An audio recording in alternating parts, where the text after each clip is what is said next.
Hi, this is Dr. Perry Carpenter. I'd like to thank you for taking the time to join me on this week's video.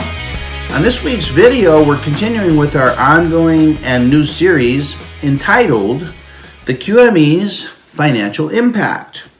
And in this series, we're discussing how the QMEs opinions and conclusions that are contained within the QME report, how those opinions and conclusions affect, number one, the financial condition of the examinee, and number two, the financial condition of the workers' compensation system as a whole here in the state of California.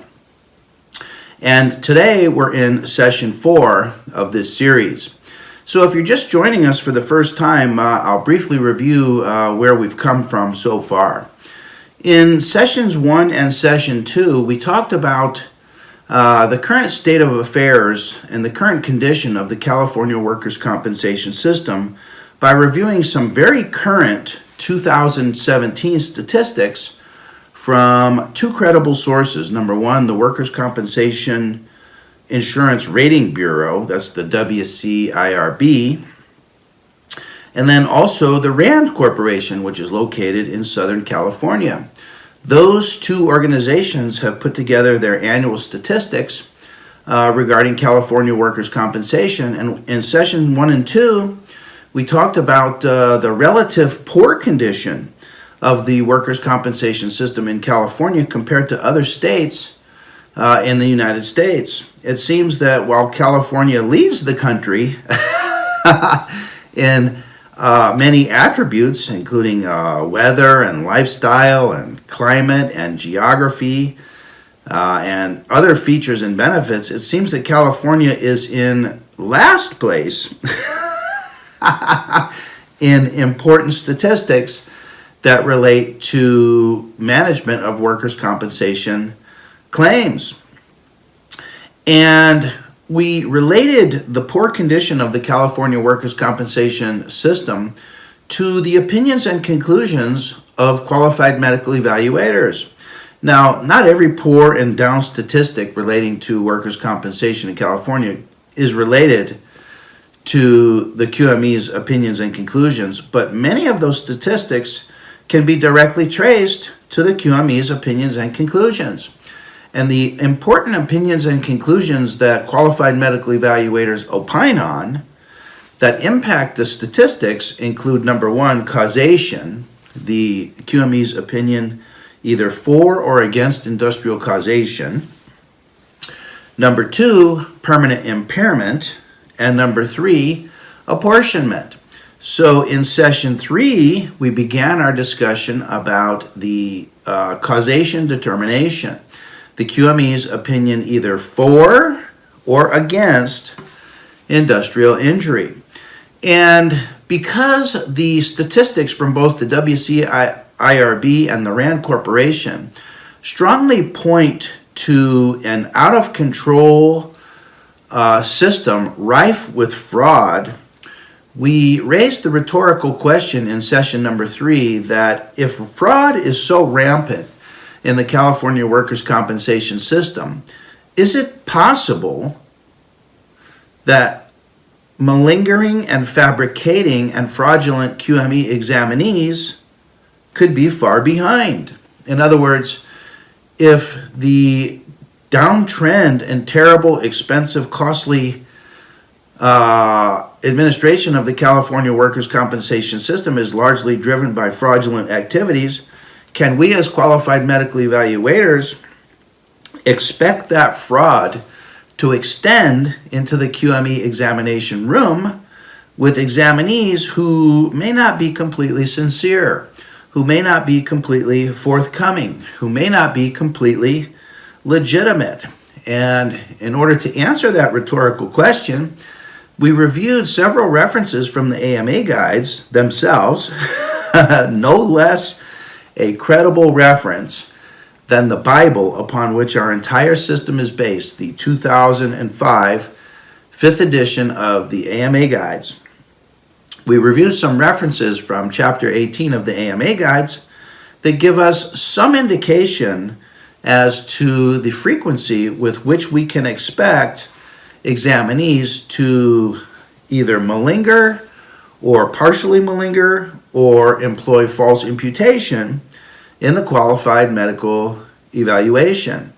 And those statistics cited in those references in Chapter 18 of the AMA guides are quite sobering, and they indicate that somewhere between 17 and 50% of examinees pursuing compensation claims, such as workers' compensation claims, will outright malinger their condition in an effort to secure benefits. And this is directly from the AMA guides. This is not my opinion. This is not my experience. In fact, in my experience, and based upon the recent statistics from the WCIRB and the RAND Corporation, I suspect that the number is even higher. And I suspect that we can expect the number of examinees who malinger and fabricate their condition to escalate as the fraud situation continues to escalate even further. So if a certain percentage, as many as 50%, of examinees can be expected to malinger or fabricate their condition, how can the qualified medical evaluator determine which examinees truly qualify for an industrial injury, AOE, COE, and which examinees do not qualify for an industrial injury? In other words, the qualified medical evaluator's causation determination is the portal of entry for claimants to receive workers' compensation benefits.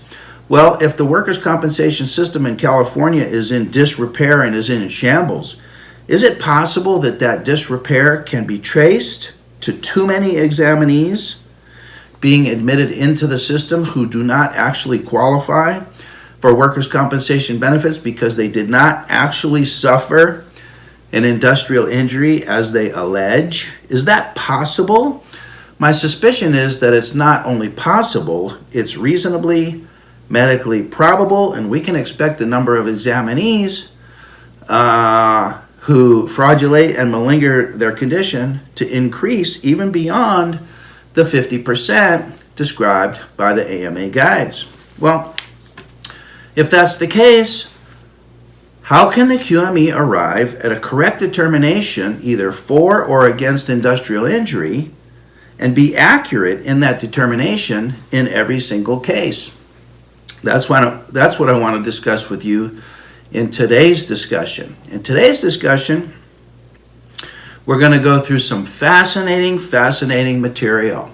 And it basically, the philosophy of today's discussion comes down to this. And that is that in the qualified medical evaluation, we're going to be faced with many examinees who have a denied claim. Now, these examinees come to us in the qualified medical evaluation for an evaluation under Labor Code 4060. 4060 is the compensability examination, and this is where the qualified medical evaluator provides his causation determination. He provides his opinion either for or against industrial injury.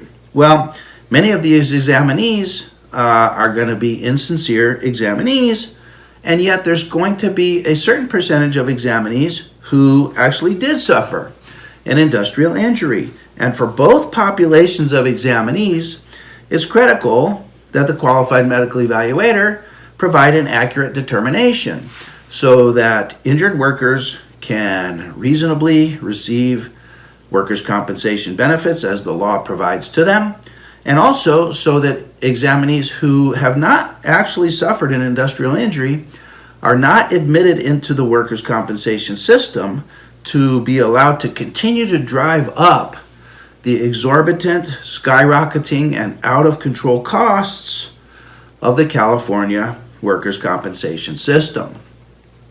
So in order to help you in this difficult decision-making process, I want to share with you today a couple of more pieces of technology that will help you.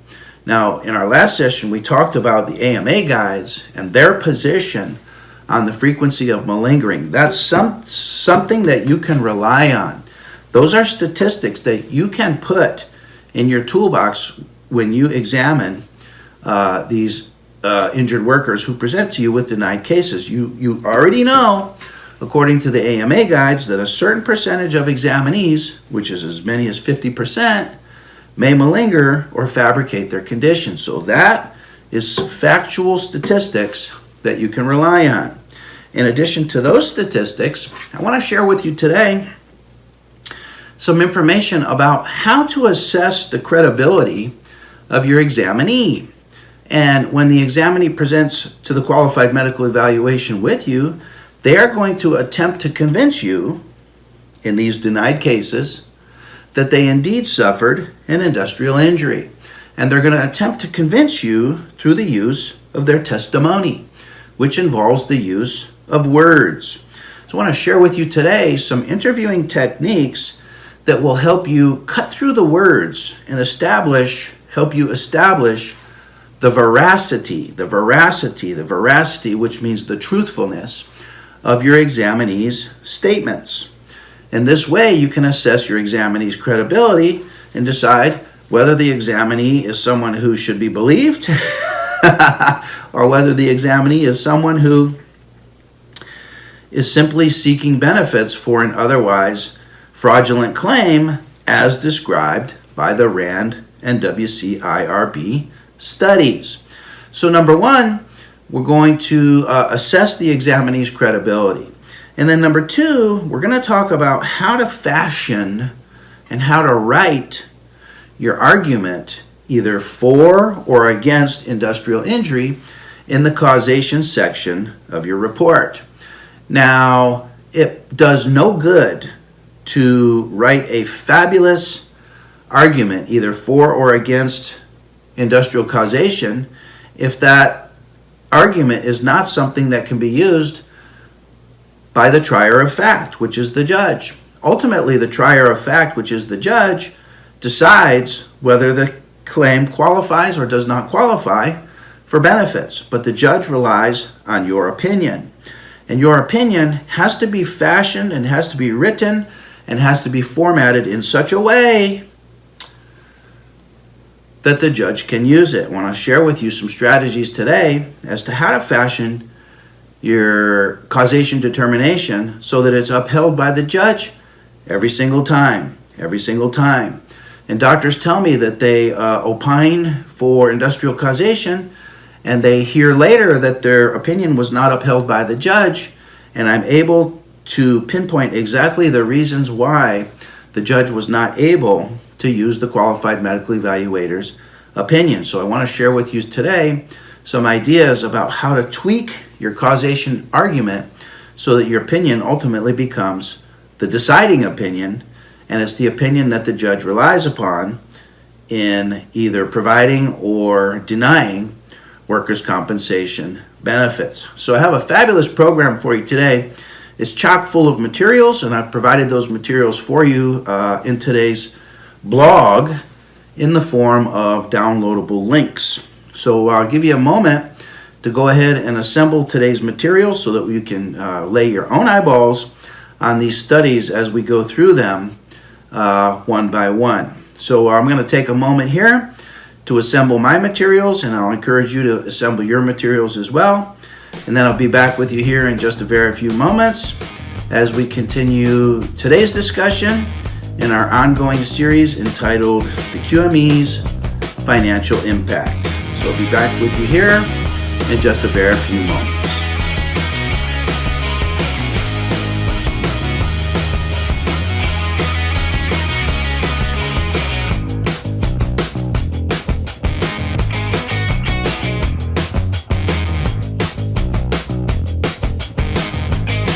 Okay, I'm back with you now, and I have assembled in front of me here today's materials. I hope you have these materials as well.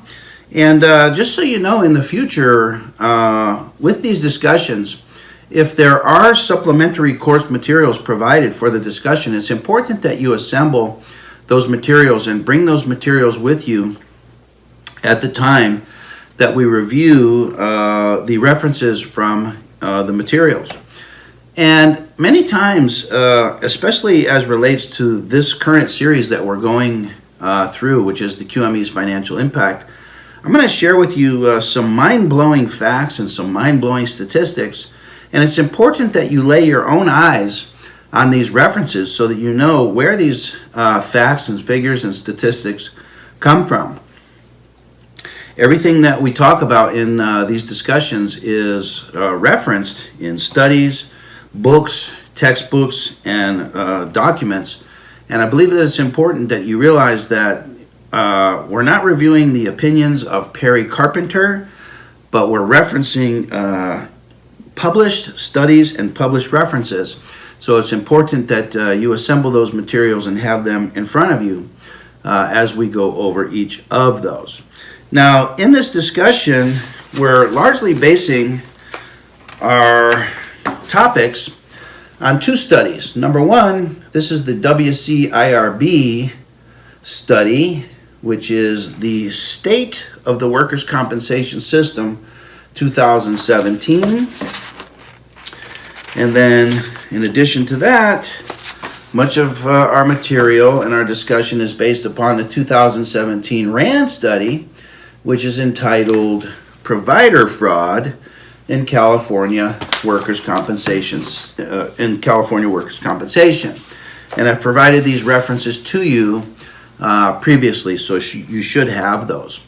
So to begin today's discussion, we're going to be talking about assessing the examinee's credibility and then fashioning your causation argument within the body of your QME report. But before we do that, I just want to review quickly a couple of the statistics that are important for you to remember as relates to today's discussion. And these statistics come from these two studies. So very quickly, from the WCIRB study, they tell us in that study that California continues to have the highest premium rates. This is the rates that employers pay for workers' compensation coverage for their employees. So California has the highest rates in the country. In other words, California's in last place, in 50th place in the country. It's in last place. It's in the worst condition of all the other workers' compensation systems in the nation. So that's one important fact. And you might speculate, well, what's the cause of that? Well, the cause of that, of course, is multifactorial. And in this discussion, we're relating the poor condition of California workers' compensation in many instances to the poor opinion and conclusions and the poor decision-making process of qualified medical evaluators. Number two, in California, there are approximately $1.6 billion per year paid in temporary disability benefits. There's approximately $1.4 billion per year paid in permanent disability benefits. And many of those benefits can be directly traced to poor medical decision making of the qualified medical evaluator, especially as relates to the qualified medical evaluator's AOE, COE determination. Many of these $1.6 and $1.4 billion per year of benefits are being paid to examinees who never suffered an industrial injury in the first place. But the qualified medical evaluator did not have a system to follow in order to determine which examinees truly were injured on the job and which examinees are merely seeking benefits through a fraudulent claim. And in today's discussion, we're going to help establish some of the underpinnings of such a system.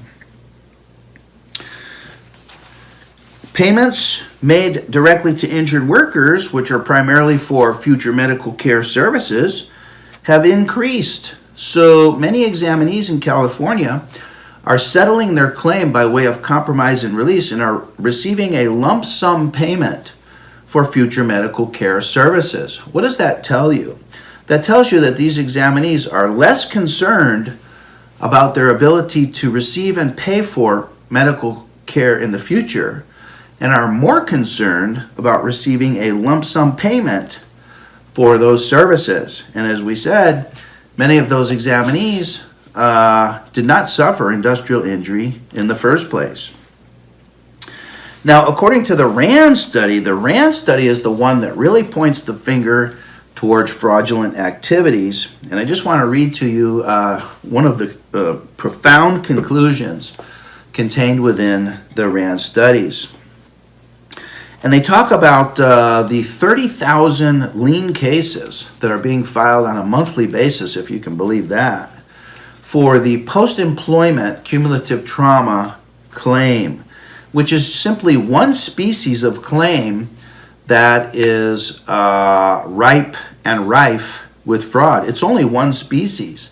There are other species of claims equally ripe and equally rife with fraud, but the RAND study simply addresses the post-employment cumulative trauma claim, for which there are approximately 30,000 liens filed on a monthly basis. So they talk about those liens, and they say that the facts, and we talked about some of those facts, they give rise to the suspicion that the high dollar liens that certain providers in certain regions generate might not accurately reflect services actually rendered, and were filed primarily for the purpose of forcing the insurer to settle for what appears to be mere nuisance value, but instead could be a significant source of profit. Can you believe that statement? That is a statement directly from the RAND Corporation. They suspect that lien filers are filing high dollar liens for services might not accurately reflect services actually rendered. They're filing liens for services not actually rendered. If you can believe that. So, what does that mean for the examinee? What does that mean for the examinee who presents to us in the qualified medical evaluation? These lien filers are filing liens for services not actually rendered, but not actually rendered to claimants or examinees, fraudulently filing claims. These are services for examinees that we're going to be seeing in the qualified medical evaluation, the purpose of which is to force the insurer to settle for what appears to be mere nuisance value, but instead could be a significant source of profit. We're going to be getting these examinees. Today's discussion relates to these examinees and other examinees seeking workers' compensation benefits who did not actually suffer an injury on the job. In other words, there is reason to believe that the frequency and severity of CT liens, cumulative trauma liens in Southern California, are being largely driven by intentionally fraudulent acts. Intentionally fraudulent acts. If there's a high proportion of intentionally fraudulent acts taking place, can we expect that malingering and fabricating examinees are going to be far behind? We're going to be getting these examinees in the qualified medical evaluation. Now, we're also going to be getting examinees who are sincere, who were actually injured on the job, but for whatever reason, the claims administrator has denied the claim, and it's critical that we establish a system for separating the sincere examinees from the insincere examinees, so that we can provide an AOE COE determination that's correct, that's accurate, that's true, that's actual every single time. Every single time. It's important that your determination be accurate and correct every single time. Okay? So, in conclusion, the RAND study says a substantial number of post-employment claims are being advanced solely for the opportunity to run up inflated lien totals and not with any expectation that the entire case in chief will be resolved in the applicant's favor. Well, how does the case in chief become resolved in the applicant's favor. They're saying that it's actually not that important that the case in chief be resolved in the applicant's favor. Part of the way that the case becomes resolved in the applicant's favor is when the qualified medical evaluator erroneously provides an opinion for FOR, industrial causation. So it's important that your AOE COE determination be correct and accurate in every single case. And in our last session, we talked about the AMA guides and what they have to say about the frequency of malingering examinees that we can expect. And the AMA guides tell us that as many as 50% of people, 50%, that's 1 in 2, that's every other person, believes that it's okay to exaggerate and malinger on compensation claims. As many as every other person. And I suspect in the context of these new statistics from the WCIRB and the RAND study that it could be actually even greater. So it becomes critical that we assess our examinee's credibility in the face-to-face evaluation so that we can arrive at a correct AOE COE determination in every single case. So what I want to share with you now has to do with assessing the examinee's credibility. And I want to share with you two studies, both of which were published in the Journal of Legal and Criminological Psychology. The first one is a 2014 study, and the second is a 2017 study. And these have to do with face-to-face interview with, in our case, examinees. In the case of these studies, has to do with insurance claimants. And in this particular study, has to do with criminal interview techniques. So these are both related to criminal and forensic interviewing techniques. The first one is entitled Exploiting Liars' Verbal Strategies by Examining the Verifiability of Details. We're going to be getting examinees in the face-to-face evaluation who tell the truth, and we're going to be getting examinees in the face-to-face evaluation who are liars. The strategies of truth tellers and liars differ. And according to this study, we can exploit liars' verbal strategies by examining the verifiability of the details that they provide to us in their testimony. Isn't this fascinating? This is incredible. This is a tool that you can rely on for the remainder of your career with every single examinee from now until you terminate your career as a qualified medical evaluator. So let me just read a couple of conclusions from these studies. Relating to the first study, Exploiting Liars' Verbal Strategies by Examining the Verifiability of Details, they say that liars may attempt to avoid saying things that they think will sound suspicious. Yet, this avoidance may give them away. So, it seems that in providing testimony, liars are faced with a dilemma. Liars want to create an honest impression with the qualified medical evaluator.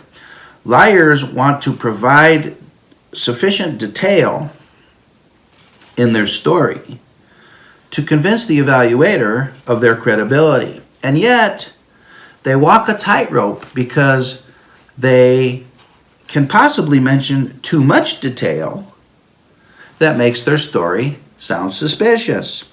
So liars may attempt to avoid saying things that they think will sound suspicious. Yet this avoidance may give them away. Truth tellers, on the other hand, they don't have to avoid saying things that may sound suspicious because they're simply telling the truth. They don't care if it sounds suspicious or not. A truth teller does not walk a tightrope. A truth teller is not faced with an information management dilemma. It's only the liars that are faced with this tightrope between providing enough detail in their testimony but not providing too much detail. So we're focusing on the testimony of our examinee, and we're specifically focusing in on the details. And we're going to explore the verifiability of those details. Okay? So liars have a strategy. They avoid mentioning details that can be verified. Why would they do that? They avoid mentioning details that can be verified because a liar knows that the details cannot be verified. When a truth teller provides details, those details can be verified because they're the truth. A truth teller does not have to worry about mentioning details that can be verified because they're simply telling the truth. The liar, on the other hand, knows that if they mention some details, it's possible that those details could be investigated and could be found to be not true, to be found unverifiable. So a liar will avoid mentioning details which can be verified. They'll provide details, they'll provide copious details. They will provide a sincere story full of details. But you'll notice as the evaluator that the details that the liar provides to you in the face-to-face interview are chock full of details, none of which can be verified.